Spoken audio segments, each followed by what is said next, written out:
Hi అండి. ఇవాళ మామిడికాయ వేసి చేపల పులుసు చేస్తున్నాను. దానికోసం ఒక ప్యాన్ పెట్టుకొని పావు స్పూన్ ఆవాలు, పావు స్పూన్ మెంతులు, హాఫ్ స్పూన్ జీలకర్ర, ఒక్క స్పూన్ ధనియాలు వేసి చిటపటామనేంత వరకు దోరగా వేయించుకోవాలి. హై ఫ్లేమ్ కాకుండా మీడియం ఫ్లేమ్లో పెట్టి వేయించుకోండి. ఈ విధంగా చక్కగా వేయించేసుకొని వీటిని మనం మిక్సీలో వేసేసి మెత్తగా పౌడర్ లాగా చేసుకోవాలి. ఈ విధంగా మెత్తగా పౌడర్ చేసుకోండి. ఈ పౌడర్తోనే మనకి కూరలో టేస్ట్ అనేది యాడ్ అవుతుందన్నమాట.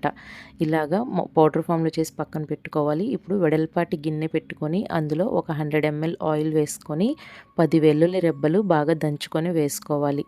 ఇది వేగిన తర్వాత అప్పుడు 3 మీడియం సైజు ఉల్లిపాయలు, 4 పచ్చిమిర్చి ఈ విధంగా బారుగా తరిగి వేసుకోవాలి. ఇది కూడా వేసి చక్కగా వేయించుకోవాలి. ఇది వేగుతున్నప్పుడు ఇందులో మనం మామిడికాయ ముక్కలు కూడా యాడ్ చేయాలండి. ఈ విధంగా బారుగా చీలికలాగా కట్ చేసి వేశాను. కొంతమంది పులుసు ఉడికేటప్పుడు వేస్తారు మామిడికాయ, కానీ ఈ విధంగా ఆయిల్లో వేసి వేయించుకుంటే ఫ్లేవర్ బాగుంటుంది.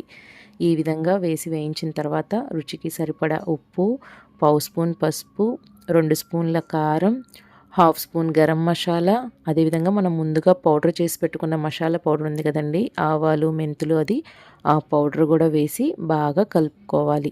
ఇంకా ఇదేనండి మసాలా. మనం ఎటువంటి మసాలా యాడ్ చేయం. ఇందులో చింతపండు, నిమ్మకాయ సైజ్ చింతపండు బాగా గుజ్జులాగా చేసుకొని మనం ఇట్లాగా మనకి ఎంత చిక్కగా పులుసు కావాలో దాన్ని బట్టి ఈ పులుసు అనేది మనం పోసుకోవాలన్నమాట. ఇంక ఇందులో ఎటువంటి మసాలాలు కొబ్బరి కానీ అల్లం కానీ ఏమీ వేయరండి. పాతకాలం నాటి నుంచి వస్తున్న రెసిపీ ఇది. చాలా ట్రెడిషనల్ ఫుడ్ అన్నమాట. ఈ విధంగా పులుసు కుతకుతామని ఉడుకుతూ ఉండాలండి. అప్పుడు కొంచెం కొత్తిమీర చల్లుకొని ఇక్కడ ఒక్కసారి మీరు అన్నీ చూసుకోండి. మసాలాలు, ఉప్పు, కారం అంతా సరిపోతే ఓకే, లేదనుకుంటే మీరు కొంచెం యాడ్ చేసుకోవచ్చు ఈ ప్లేస్లో. చూసారా, పులుసు అనేది చక్కగా ఉడుకుతుంది. ఇలా ఉడుకుతున్నప్పుడు మనం కట్ చేసి శుభ్రం చేసి పెట్టుకున్న చేప ముక్కల్ని ఒక్కొక్కటిగా వేసి చక్కగా ఉడికించుకోవాలి. చేప కూర ఎప్పుడైనా సరే ఇట్లా వెడల్పాటి గిన్నెలో వండితే ఆ ముక్కలు అనేవి చితకకుండా చక్కగా మనకి ఆ పాళ్ళనే చక్కగా ఉంటాయండి. ఆ గిన్నె కూడా ముఖ్యం చేపల కూర వండేటప్పుడు. ఇది ఒక్కటి గుర్తుపెట్టుకోండి. ఇలాగా ముక్కలన్నీ ఈ విధంగా సెట్ చేసేసుకొని మూత పెట్టేసి హై ఫ్లేమ్ మీదే ఉడికించాలండి. చేపల కూర ఎప్పుడైనా సరే చేపల కూర చాలా తొందరగా ఉడికిపోతుంది.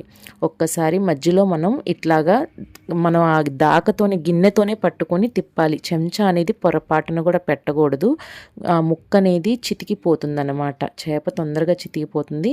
పులుసు చూసుకోండి. మనకి పులుసు చిక్క పడుతుంది, ఇంకా మనకి ఈ కన్సిస్టెన్సీ సరిపోతుంది అనుకుంటే కనుక మనం ఇంకా కావాలనుకుంటే ఆఫ్ చేసేసుకోవచ్చు. నూనె కూడా చూసారా, చుట్టూ చక్కగా నూనె తేలిపోయింది అంటే ఉడికిపోయిందని అర్థం.